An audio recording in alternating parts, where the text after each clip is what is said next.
গার্ডিয়ানে বকাবকি অনেক আনন্দ পায় মনে মনে, কি জানি কি জন্য। ও বিয়ে বিয়ে দেওয়া দেওয়া ভাবতো যে বরিশালটা যেন কি মানে তার জন্য প্রথম দিন যখন আমি আসছি পিঙ্ক কালারের একটা সোয়েটার পরে আসছি, তারপর ম্যামরা যখন আমার নাম জিজ্ঞেস করছে, মানে আমি নাম বলতেই পারতেছিলাম না, আমি লজ্জায় শেষ। তারপর আমি চুপচাপ করে ক্লাসরুমে বসছি, তারপর একজন আসছে ফ্রেন্ড হইতে, এই যে এ ছিল তোমার ফ্রেন্ড প্রথম হ্যাঁ ক্লাস? প্রথম যে দুষ্টু এই প্রথম টিচার ওই যে কামরুন নাহার ম্যাম আসছিল ক্লাস ম্যাডাম পেতে। সম্পর্কে একটু বলো তো, ম্যাডাম কেমন? হ্যাঁ ম্যাডাম অনেক মানে মানে ফানি ছিল। আর ম্যাম যখন কম্পিউটার মানে ল্যাপটপ নিয়ে আসতো কি যে খুশি হইতাম। ম্যাম যখন প্রজেক্টর চালাইতো আমার অনেক ভালো লাগে। প্রথম দিন আমি এত কান্না করছিলাম যে চোখে ফুলাই ফেলছিলাম, কেন? মানে অপরিচিত অপরিচিত জায়গা তো অনেক ভয় লাগছিল। আচ্ছা, আর ম্যাডাম সম্পর্কে বলো। ম্যাম অনেক ফানি ছিলেন, অনেক ভালো ছিল, তার জন্য অল্প দিনের মধ্যে মিশে গেছিলাম হ্যাঁ আমার সাথে। আমি মানে এত ভেবে দিয়েছিলাম যে কান্নাই করে দিছি, আমি ক্লাসেই ঢুকি নাই একদম। তারপরে অনেক কষ্ট আমার নিয়ে গেছিল, একটা ফানি মোমেন্ট হয়েছিল, আমি পরীক্ষা দিতে গিয়ে ঘুমাই পড়ছিলাম। ঘুমায় পড়ছিলা? ভালোই ছিল।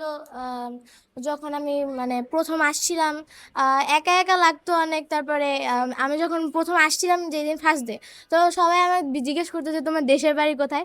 তারপরে আমি বলতাম যে বরিশাল। তারপরে ওরা শোনার পর তোমার বাসা বরিশাল, মানে এমন বিহেভিয়ার করতো, মানে ওদের কাছে মানে ভাবতো যে বরিশালটা যেন কি মানে তার জন্য আমার কেমন মানে আমি আনকমফোর্টেবল লাগতো আর কি। আমাকে প্রত্যেকটা টিচারই মারছে, আমি প্রচুর মার খাইছি। আমি এটা নিয়ে কিচ্ছু বলবো না, বিকজ হচ্ছে কথা বলার জন্য মার খাইছি, পড়ার জন্য মার খাইছি, মানে এত মার খাইছি যে মানে কোনো হিসাবই নেই আমার। হচ্ছে মাইট দেওয়া, এটা যে কি যে সারা কি আনন্দ পায় আমি নিজেও বুঝি। আচ্ছা, আর হচ্ছে গার্ডিয়ান কল, মানে স্টুডেন্টের যদি গার্ডিয়ানে বকাবকি অনেক আনন্দ পায় মনে মনে, কি জানি কি জন্য। আর হচ্ছে কান ধরে দাঁড়া করা, আবার দাঁড়াই থেকে কথা বলার জন্য যেটা আপনি কি করেন। করা উচিত? হ্যাঁ কি করা উচিত তুমি মনে করো পড়ালেখা না করলে? পড়ালেখা না করলে কি করা, কিছুই করা উচিত, ওকে বাদ দেওয়া দেওয়া উচিত, ওই স্টুডেন্ট না, ওকে পড়ালেখা করে দেওয়া উচিত না, ও বিয়ে বিয়ে দেওয়া দেওয়া উচিত। বিয়ে দেওয়া উচিত। তোমরা আর এমন আমরা তিনজন কথা বললে শুধু আমাদেরকে আলাদা করে দেন, মানে তিনজন তিন সারিতেই বসায় দেন সব সময়। আলাদা করে দিই। আচ্ছা, একবার বলছিলেন যে কোনো কিছু মানে সত্যতা যাচাই না করে সেটা অন্য কাউকে বলতে না, এটা যে সত্য সেটা আগে জানতে হবে, তারপর অন্যদের বলতে হবে। আচ্ছা, এটা গুড। আমার জাস্ট মনে আছে স্যার একবার আমাকে মারছিল, তারপর আমার দোষেই।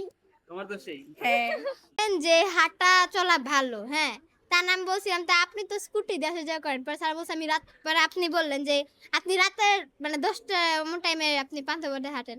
পরে স্যার ওখানে তো মানে চোর টোর ঘোরাঘুরি করে, পর আপনি বলছেন যদি চোর ধরে তাহলে আমার ফোন দিয়ে বলবেন যে আমি আমিরার স্যার। আচ্ছা, পরে আমার আমি একদিন হচ্ছে ইয়াসার সাথে পিছনে করে কথা বলতেছিলাম, আপনি লিখতে দিয়েছিলেন তো, তা আমি ওর সাথে যখন কথা বলছি তখন আপনি আমাকে হচ্ছে মার দিছিলেন। আমি একদিন ক্লাসের মধ্যে আপনি ম্যাথ করতে দিছিলেন, তো আমি ম্যাথ না করে ড্রয়িং করতেছিলাম, তো আপনি তারপরে এটা দেখছেন তো আমাকে ডাকছেন, তো আপনি মারতে নিছেন আমাকে, তো আমি তখন ভয়ে চোখ একদম বন্ধ করে ফেলছি, তখন আপনি আর আমাকে মারেন নাই। ছোট আমি হচ্ছে গিয়ে ফার্স্ট আসছি, তো আমার প্রথম দিন হচ্ছে গিয়ে আসার পরে মানে প্রথম প্রথম ক্লাসগুলো অনেক বোরিং লাগতো, কিন্তু যেদিন থেকে হচ্ছে আপনার ক্লাস করি মানে এটা তো আগে কখনো করি নাই, মানে এই ক্লাসটা তো আইসিটি ক্লাসে আসার পরে আমার খুব এনজয় হতো। আর যেদিন হচ্ছে গিয়ে আপনার ক্লাসটা আসে আমি রাতে ঘুমায়ও খুশি হয়ে ঘুম ভাঙেও খুশি হয়ে, মানে খুব ভালো লাগে। এত ভালো বেস্ট আমরা এত ভালো বেস্ট ফ্রেন্ড, কিন্তু আপনি এত হিংসা করেন আমাদেরকে আলাদা করে দিচ্ছেন। ঠিক আছে। আজকে আমি চলে যাব দেখা আপনি একসাথে বসার অনুমতি দিয়েছেন, এই জন্য থ্যাংক ইউ। যাচ্ছি যে আগের একটা কথা, যে যখন প্রায় অনেকদিন বাড়ি কাজ করতাম না, আপনি আমাদের মারতেন, আবার বলতেন কি যে কি করলে তোমরা বাড়ি কাজ করবে, এই জিনিসটা সবচেয়ে বেশি মজা লাগতো। আর আমার ক্লাস 6-এই আমি স্কুলে নতুন, আমার ক্লাস 6-এ বেস্ট টিচার সাজ্জাদ স্যার। স্কুলে নতুন আসছিলাম তখন আমার খুব একা একা মনে হতো, কিন্তু আমি জানতাম না যে আমার মতো এখানে অনেকে রয়েছে। আর আমি এত ভাগ্যবতী যে তিনজন ফ্রেন্ড পেয়েছি, কিন্তু এখন সে খুব অসুস্থ, তাই আজকে স্কুলে আসতে পারেনি। পাঁচজনেরই শারমিন ম্যাডামকে খুব ভালো লাগে, আমরা ওনাকে অনেক মানে ভালোবাসি। আছে যে একদিন আমরা সব মানে 5জন ফ্রেন্ড মিলে একদিন মাসুম বিল্লাহ স্যার হাতে অনেক জোরে মাইর খাইছি। আর আমরা প্রতিদিনই বিজ্ঞান ক্লাসে দাঁড়িয়ে থাকি, আর আমরা বলি যে আমরা সবাই প্রস্তুত দাঁড়ানোর জন্য। এই যে 1 2 এর বাচ্চারা ডাইরেক্ট দাঁড়ায়।